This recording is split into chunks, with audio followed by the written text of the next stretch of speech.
Mi familia creyó la mentira de mi hermana, me repudió y me dejó pudrirme. Ahora quieren que lo salve de la indigencia, así que dejé que lo perdieran todo. Antes de entrar en materia, deben entender de dónde vengo. Soy un hombre de 28 años y crecí en lo que pensaba que era una familia estable de clase media alta en los suburbios de Chicago. Mis padres parecían tenerlo todo bajo control, al menos en la superficie. Papá trabajaba como asesor financiero en una respetada firma del centro y ganaba un buen sustento. Mamá trabajaba a tiempo parcial como agente inmobiliaria, pero le importaba más mantener la imagen familiar, participaba en todos los grupos comunitarios posibles y se aseguraba de que saliéramos perfectos en las tarjetas de Navidad.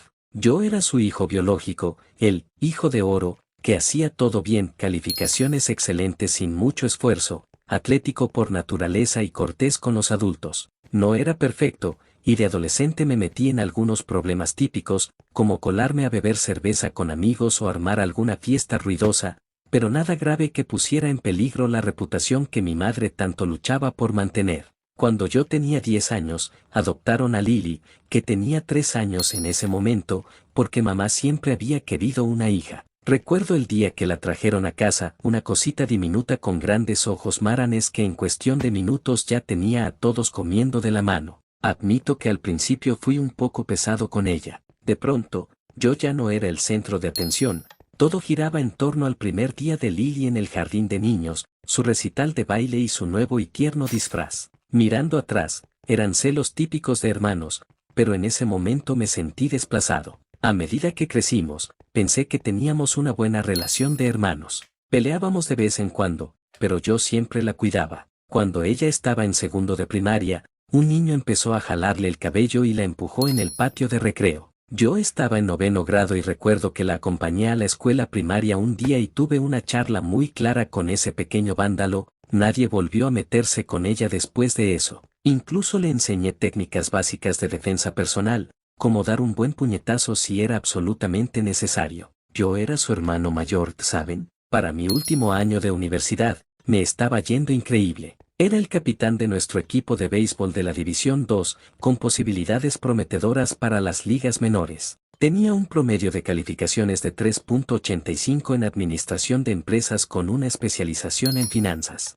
Tenía un grupo sólido de amigos, del tipo de tipos que te ayudan a mudarte o te recogen a las 3 a.m. si se descompone tu auto. Pasaba mucho tiempo en el gimnasio, entrenaba en serio desde la preparatoria y en la universidad estaba en la mejor forma de mi vida. Tenía hombros anchos, cintura pequeña y abdominales visibles todo el año. No intento sonar arrogante, simplemente pinto el panorama de donde me encontraba en la vida. Salí con un par de chicas de forma seria, pero nada duró, honestamente, solo pensaba en mi futuro. Papá tenía contactos en empresas de inversión de Chicago y, tras graduarme, estaba programado para empezar un programa de entrenamiento gerencial en una de las firmas más grandes. Mi plan era simple, graduarme, tal vez jugar béisbol unos años más si surgía la oportunidad, y luego hacer carrera en finanzas. Eventualmente conocer a la chica adecuada, casarme, tener hijos y vivir el sueño americano. Ese era el plan. Para ese entonces, Lily tenía 15 años y estaba en la preparatoria.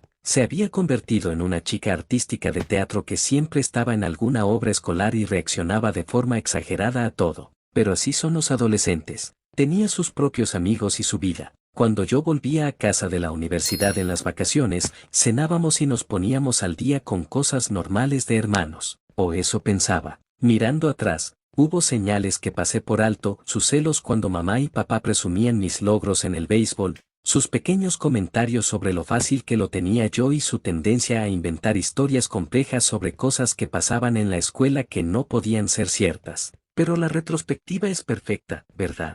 Fue un martes de octubre de mi último año de universidad.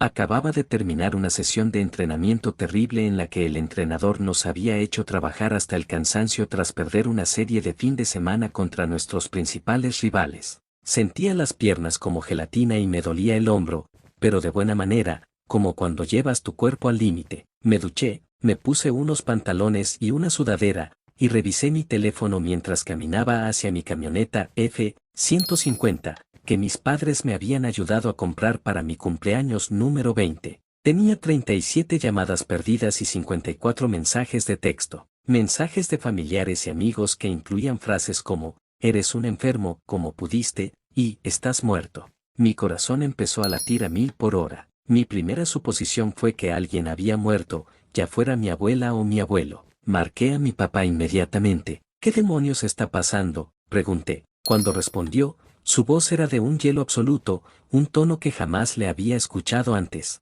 Trae tu trasero a casa ahora mismo, no te atrevas a ir a ningún otro lado, y colgó. Me quedé en el estacionamiento mirando el teléfono, tratando de entender. Llamé a mi mamá y no contestó. Llamé a mi mejor amigo de la preparatoria que vivía cerca de mis padres y tampoco respondió. Era como si de repente yo fuera radiactivo para todos. Conduje los 20 minutos a casa en una especie de neblina, con el estómago hecho un nudo todo el camino. Cuando entré a la cochera de la casa, vi el vehículo de mi tío Mike y varios autos más. El tío Mike, el hermano menor de mi padre, un contratista de construcción con un temperamento terrible, nunca se había llevado bien conmigo. Antes de que pudiera bajarme, el tío Mike corrió hacia mí desde el porche delantero, abrió de golpe la puerta de mi camioneta, me agarró de la camiseta y me empujó contra el costado del vehículo. «Te voy a matar», gritó a centímetros de mi rostro. Su saliva me salpicó la cara y pude oler alcohol en su aliento. Sus ojos estaban salvajes. Yo habría podido zafarme fácilmente, Mike tenía 50 años y estaba fuera de forma, y yo era un atleta de 22 años en mi mejor momento, pero estaba demasiado atónito para reaccionar. Papá y mi otro tío, Steve, lo apartaron de mí. «Adentro,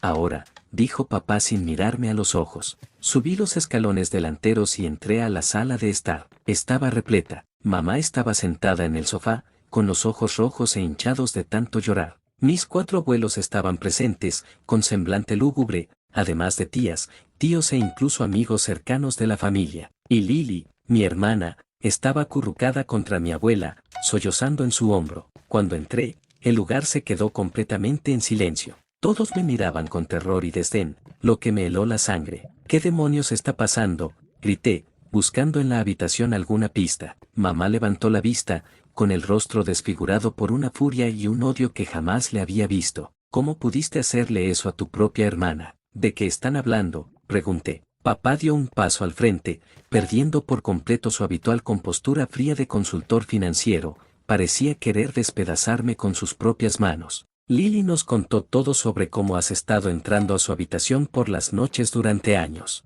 La acusación me golpeó como un tren de carga. No podía respirar. La habitación empezó a dar vueltas. «¿Qué? Eso es una locura. Jamás la he tocado». Lily empezó a llorar más fuerte. «Dijiste que nadie me creería. Dijiste que me harías daño si lo contaba. Dijiste que era nuestro secreto». «Eso es mentira», grité, mi asombro transformándose en rabia. «Jamás he dicho eso. Nunca le he hecho nada». «¿Qué demonios pasa?».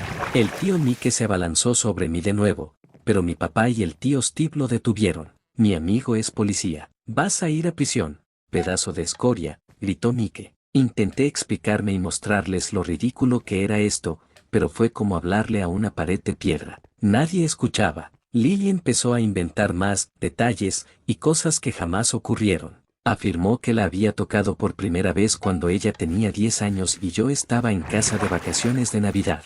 Decía que había pasado incontables veces desde entonces. Ella mentía en todo, pero todos asentían, consolándola y lanzándome miradas asesinas. Se sentía irreal, como si hubiera caído en una realidad alternativa donde todo estaba invertido. 0 horas 8 minutos y 19 segundos, entonces papá estalló. Él siempre había sido un hombre controlado y nunca violento, pero algo se rompió dentro de él. Se acercó directo a mí y me lanzó un gancho derecho que habría enorgullecido a un boxeador de peso pesado. Me golpeó de lleno en la mandíbula y caí al suelo, saboreando la sangre donde mis dientes habían cortado el interior de mi mejilla. «Toma tus cosas y lárgate. Ya no eres mi hijo», gritó de pie sobre mí. Mamá ya había empacado parte de mi ropa en bolsas de basura, estaban cerca de la puerta. Papá me arrebató la billetera y sacó todas las tarjetas que estaban a su nombre, incluyendo las de crédito y el seguro médico. «Papá, por favor, esto no es verdad», supliqué mientras la sangre goteaba de mi labio partido.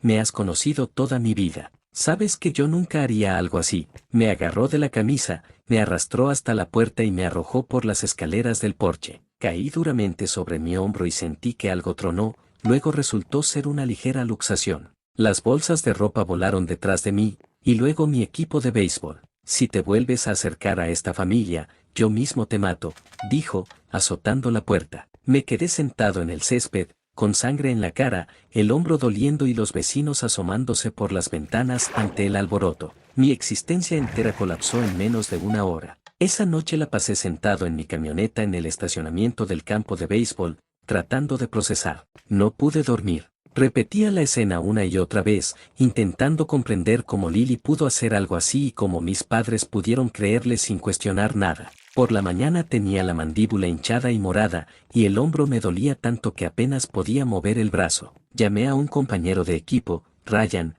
y me dejó quedarme en su sofá por una semana. Sus compañeros de habitación no estaban contentos, pero me toleraron. Intenté llamar, testear y enviar correos a todos en mi familia, abuelos, tíos, primos, personas que conocía de toda la vida. Cero respuestas, excepto un mensaje de mi papá: vuelve a contactarnos y tramitaremos una orden de restricción. Estás muerto para nosotros. Ryan intentó ayudarme: amigo, tienes que ir a la policía. Denuncia a tu papá por golpearte. Adelántate a esto.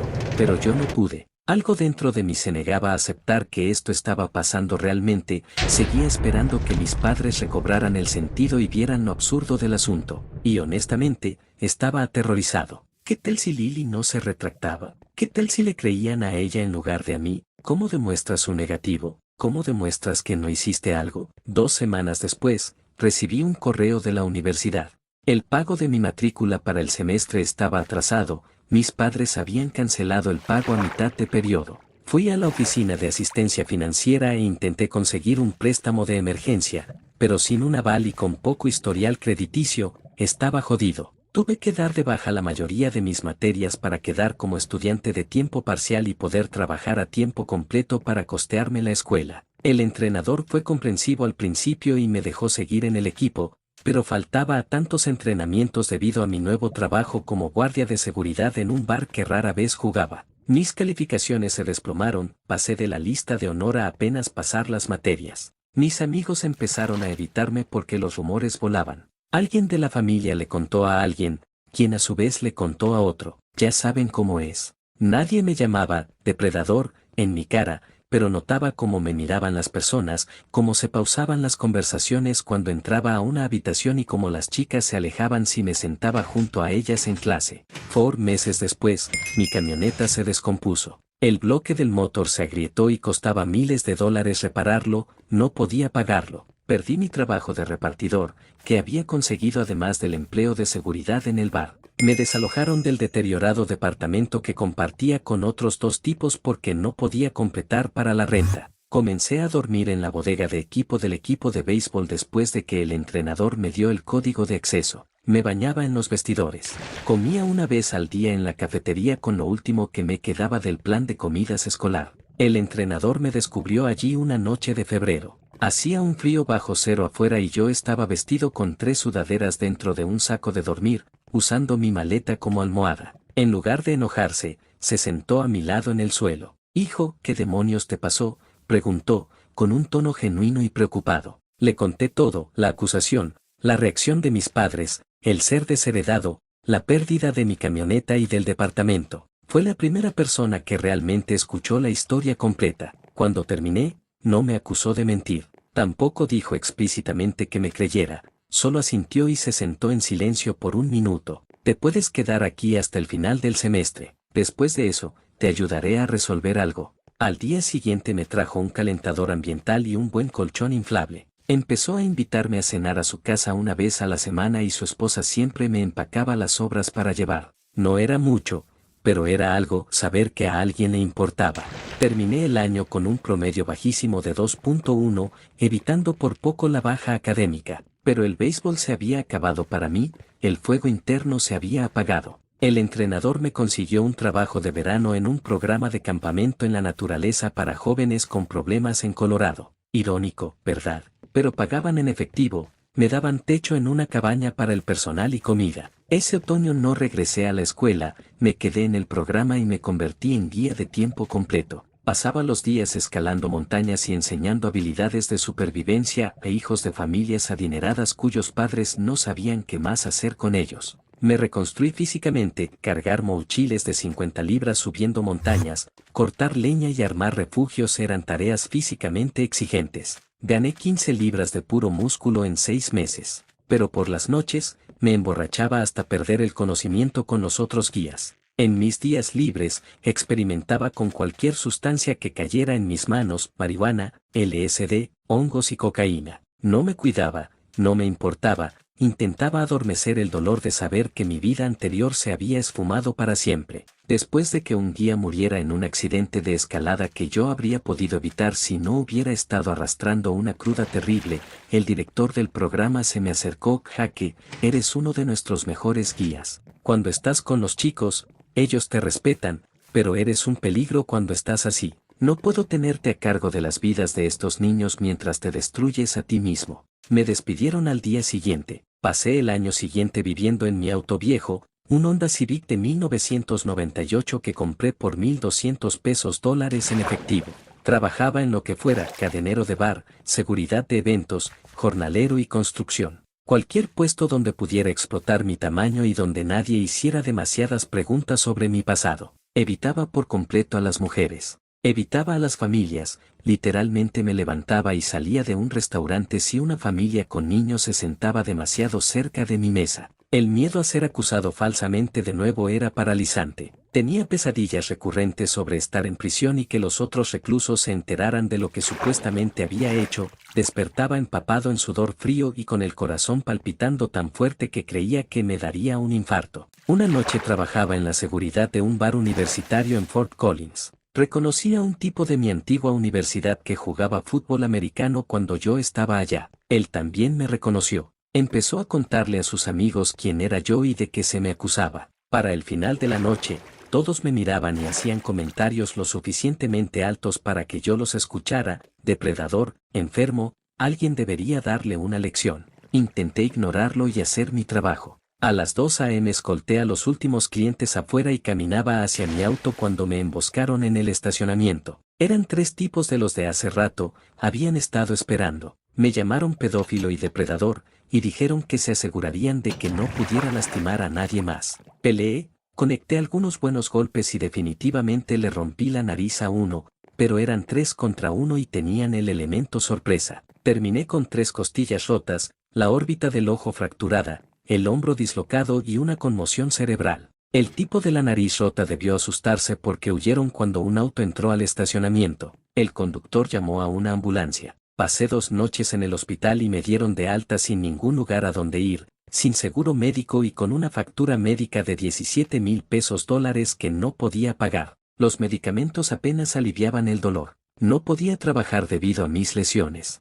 Dormía en mi auto en los estacionamientos de Walmart, dándome baños con esponja en los baños de las gasolineras cuando lograba levantar los brazos. Decidí que ya había terminado, ya no podía más. Estaba lloviendo a mitad de la noche, manejé hacia un viejo puente alto a las afueras de la ciudad, estacioné mi Civic, caminé hacia el centro y salté el barandal. Mis costillas gritaban de dolor con cada movimiento. No sé cuánto tiempo estuve parado allí, empapándome bajo la lluvia mientras miraba el lago negro abajo. Tenía mi teléfono en la mano, ni un texto ni una llamada en 3 años. Mi familia mantenía un silencio absoluto. Nadie vendría a salvarme. A nadie le importaba si vivía o moría. Hace un poco de frío para nadar, ¿no crees? La voz me asustó tanto que casi me resbalo. Me sujeté del barandal con mi brazo sano, el dolor recorriendo mis costillas fracturadas. Me giré para ver a un anciano de unos 70 años parado allí con un impermeable, sosteniendo una caña de pescar. Vágase, murmuré con la voz temblorosa. No puedo hacer eso, hijo, dijo con calma, como si tuviéramos una plática normal en un día soleado. Verás, si me voy y tú saltas, eso me hace responsable de cierta forma. Se convirtió en mi problema cuando te vi. Así funciona la vida. Se acercó más, sin amenazar, firme. Mi nombre es Frank, infante de marina retirado. He visto a muchos hombres en su punto de quiebre. ¿Quieres decirme que te tiene parado del lado equivocado de este barandal? No lo entendería. Pruébame. No estoy seguro de por qué, pero le conté todo, la acusación, el ser echado de casa y los últimos 3 años de mi vida. Quizá porque asumí que iba a morir pronto de todos modos. Quizá porque era un extraño que no me trató de inmediato como a un monstruo. Quizá porque algo en sus ojos me recordó a mi abuelo, la única persona de mi familia que me habría creído si no hubiera estado sufriendo de demencia avanzada. Cuando terminé, él simplemente asintió, igual que mi antiguo entrenador. Luego dijo algo que nunca olvidaré: hijo, has estado cargando esto solo el tiempo suficiente. Suelta el peso por una noche. Ven a comer algo caliente, ponte ropa seca y mañana hablaremos de esto con la cabeza fría. ¿Por qué ayudaría a alguien como yo? Ni siquiera sabe si digo la verdad. Los ojos de Frank eran agudos. Llevo 50 años leyendo los rostros de los hombres, en combate y en la paz. O estás diciendo la verdad o eres el mejor maldito mentiroso que he conocido. De cualquier forma, la muerte es permanente, la comida no lo es. Pude haberlo ignorado y saltar de todos modos, pero algo en su convicción, su calma en medio de mi tormenta, me obligó a regresar al lado seguro del barandal. La casa de Frank era pequeña pero impecable, todo con precisión militar. Me ofreció ropa seca que pertenecía a su hijo, quien había muerto en Afganistán 10 años antes. Me hizo tomar una ducha caliente mientras cocinaba. Esa noche me dormí en el sofá de Frank. De hecho, dormí profundamente por primera vez en años. A la mañana siguiente me preparó el desayuno: huevos, tocino y un café tan fuerte que podría despertar a los muertos. Luego me ofreció trabajo. Dijo que era dueño de una pequeña agencia de seguridad que brindaba protección ejecutiva, seguridad de eventos y servicios especializados a clientes adinerados. Necesitaba a un tipo joven y robusto que supiera seguir órdenes y mantener la boca cerrada. ¿Por qué confiaría en mí para algo así? Le pedí una explicación. Apenas me conoce y estaba a punto de suicidarme.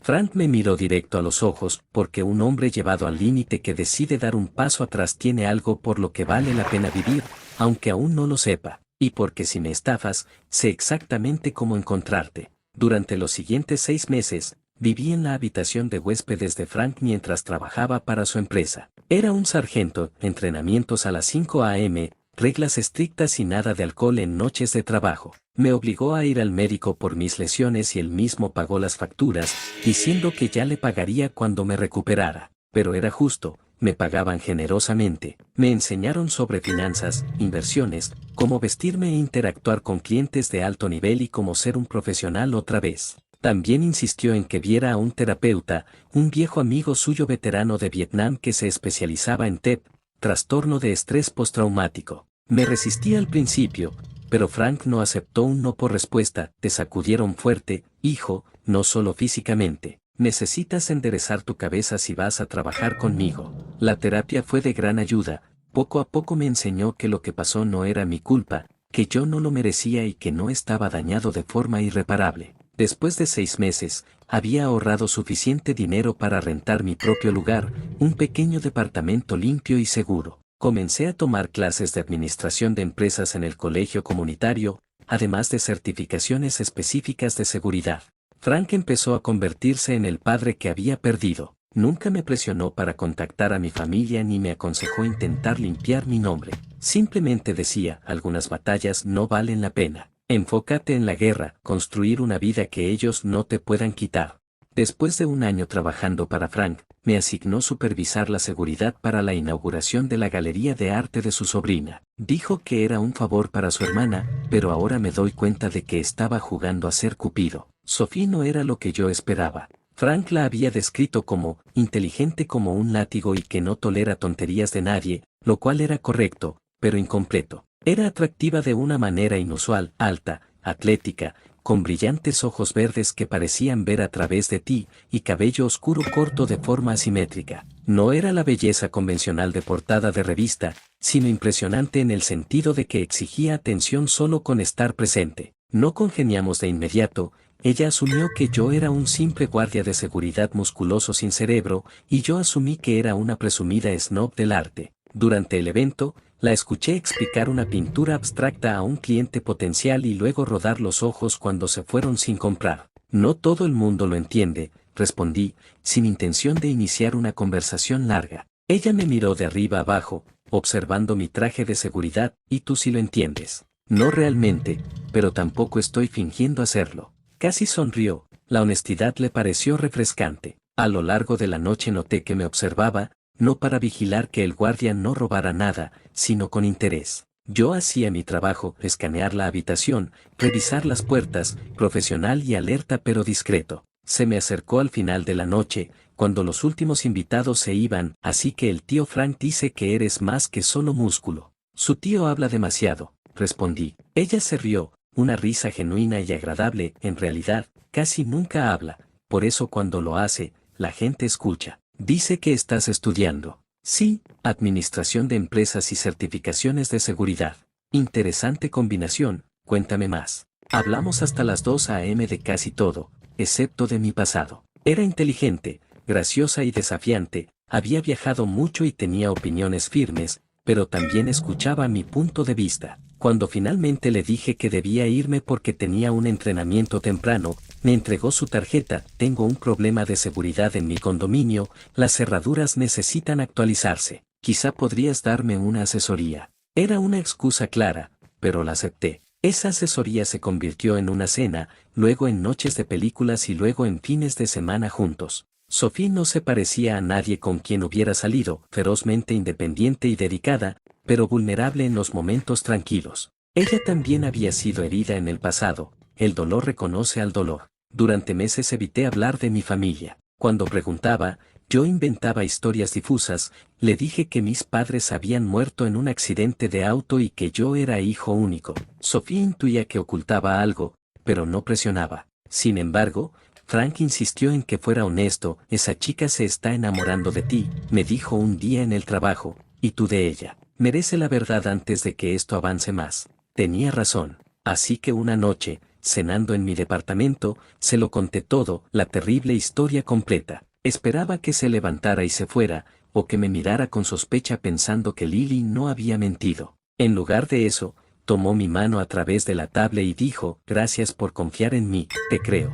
Excepto Frank, nadie más me había dicho esas palabras. Me quebré en la mesa, sollozando como un niño, ella simplemente me abrazó y me dejó desahogarme por completo. 2 años después de conocernos, le propuse matrimonio de rodillas en el mismo lugar de nuestra primera cita real. Frank la entregó en el altar porque el padre de ella había fallecido años atrás. Compramos una pequeña casa en un vecindario tranquilo y empezamos a crear una vida real. Terminé mi carrera y me convertí en socio de la firma de Frank. Pasamos de seguridad local a contratos regionales y nacionales, ganando reputación por profesionalismo y confidencialidad. La carrera artística de Sophie despegó y sus obras se cotizaban alto. Hablábamos de iniciar una familia. Finalmente era feliz, finalmente estaba en paz. Las pesadillas eran menos frecuentes e incluso me reencontré con un par de viejos amigos de la universidad que me buscaron tras enterarse de fragmentos de la verdad por conocidos comunes. Mi vida pasada se sentía distante, como si le hubiera pasado a otra persona. A veces pensaba en mi familia y me preguntaba si alguna vez habían dudado del relato de Lily o si se arrepentían, pero había aceptado ese capítulo como cerrado. Tenía una nueva familia ahora, personas que me eligieron y me apoyaron. Eso era suficiente, o eso pensaba. Fue un martes cualquiera de marzo. Estaba en mi oficina estudiando los protocolos de seguridad para un evento con un CEO tecnológico multimillonario que venía a una conferencia. Mi asistente me habló por el intercomunicador, señor, tiene una llamada en la línea 1. Una mujer que no quiere dar su nombre pero dice que es una emergencia familiar.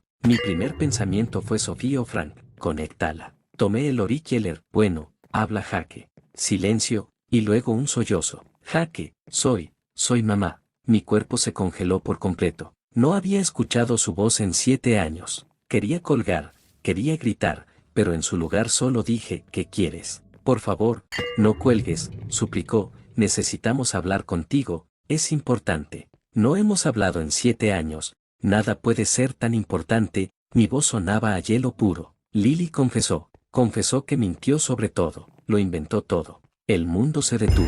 7 años de sufrimiento, de empezar de cero, de ataques de pánico y terapia, todo debido a una falsedad que yo ya sabía que era mentira, pero escucharla admitirlo. Jaque, ¿estás ahí? Colgué el teléfono, salí de la oficina, le dije a mi asistente que cancelara mis reuniones y manejé a casa de Frank. Tras contarle, él simplemente asintió y dijo, ¿qué quieres hacer? No lo sé. Si lo sabes, solo que no sabes si es lo correcto. Tenía razón. Una parte de mí deseaba ignorarlos y mantenerlos fuera de mi vida permanentemente, otra parte necesitaba respuestas, necesitaba escuchar la verdad directamente en mi cara. Sophie sintió lo mismo cuando se lo conté esa noche. Necesitas cerrar ese ciclo, pero decidas lo que decidas, estoy contigo. Y Jaque, esto no cambia nada entre nosotros, sigo aquí sin importar qué. Durante 2 semanas ignoré las llamadas y mensajes de mi madre, mi padre e incluso de parientes que me habían dado la espalda años atrás. Lo hablé con mi terapeuta, sí,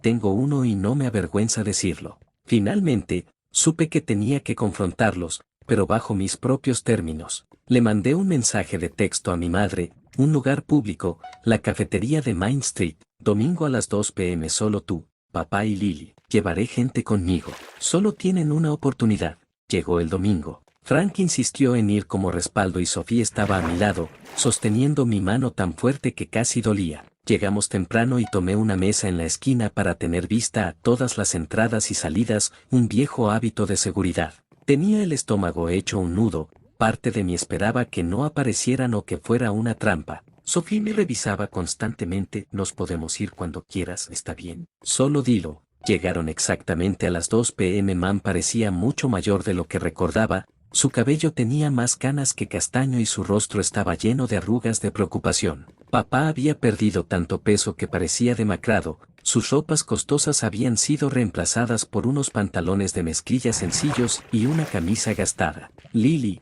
ahora de 22 años, se veía muy diferente a la adolescente que recordaba, su rostro estaba más delgado y mantenía los ojos bajos, sin su habitual drama teatral. Cuando mamá me vio, se le llenaron los ojos de lágrimas y corrió hacia mí con los brazos abiertos para un abrazo. Di un paso atrás, colocando a Sophie sutilmente entre nosotros. Siéntense. Nadie habló por lo que parecieron minutos. Finalmente, papá se aclaró la garganta. Dijo, nosotros. No soy tu hijo, lo interrumpí, eso lo dejaron muy claro hace 7 años. Ahora hablen para que estoy aquí. Mamá empezó a llorar, papá parecía destrozado y Lily seguía mirando al suelo. Hace 3 meses, dijo papá con voz tensa, Lily convocó a una reunión familiar y nos dijo que había mentido en todo. Miré a Lily. Mírame. Lentamente levantó los ojos, rojos de tanto llorar. ¿Por qué? Mi voz ni siquiera parecía mía. Ella respiró hondo con dificultad. Estaba celosa.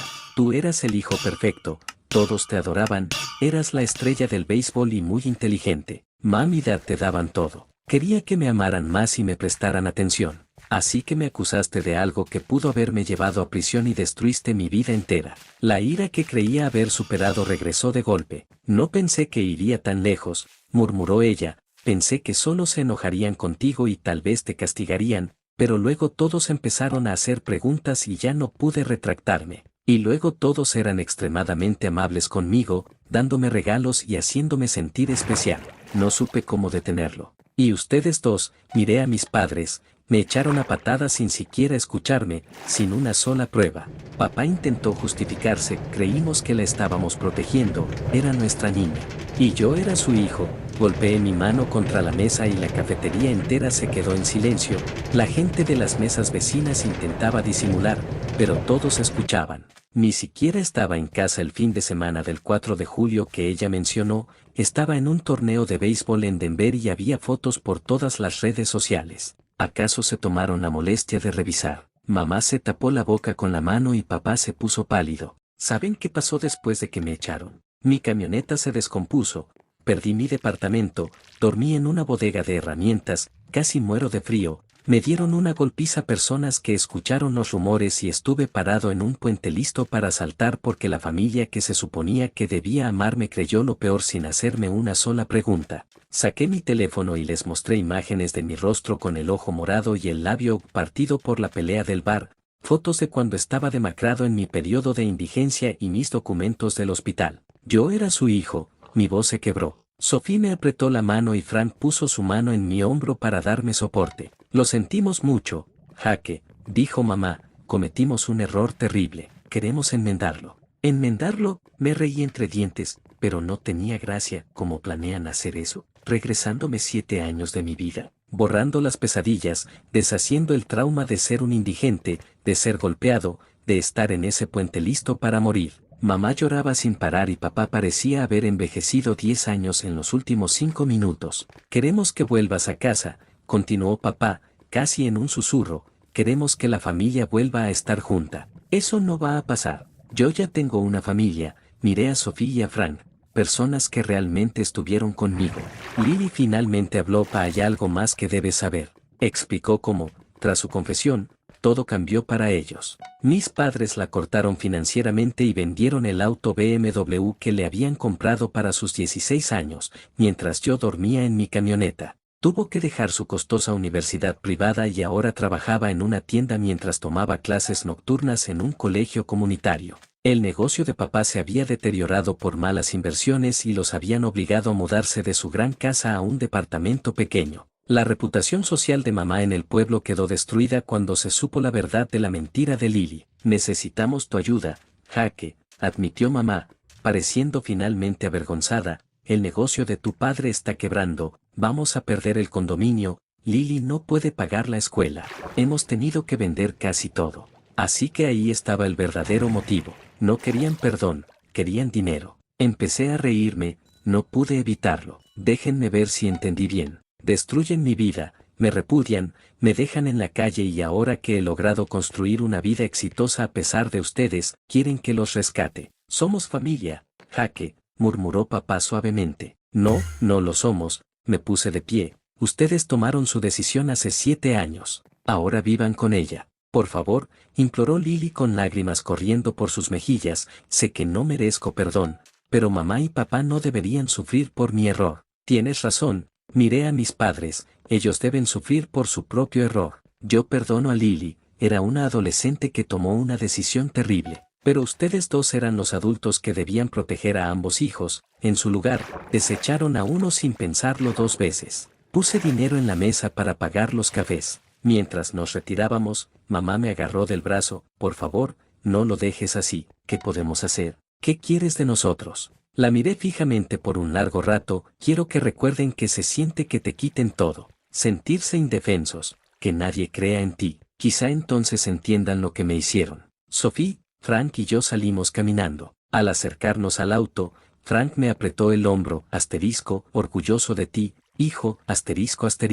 Esto pasó hace 2 años. Supe por conocidos en común que mis padres perdieron el condominio. Papá trabaja actualmente en una tienda de autoservicio, mamá limpia casas y Lily dejó la escuela por completo y se mudó a otro estado. A veces considero buscarlos. Sophie dice que el perdón sería el paso final para mi propia sanación, no por el beneficio de ellos, sino por el mío. Frank dice que es mi decisión y me apoyará en lo que sea. Por ahora, mi enfoque principal está en mi propia familia. Sophie está embarazada de nuestro primer hijo y estamos expandiendo la firma de seguridad a 3 estados más. Creamos algo real que nadie nos puede quitar.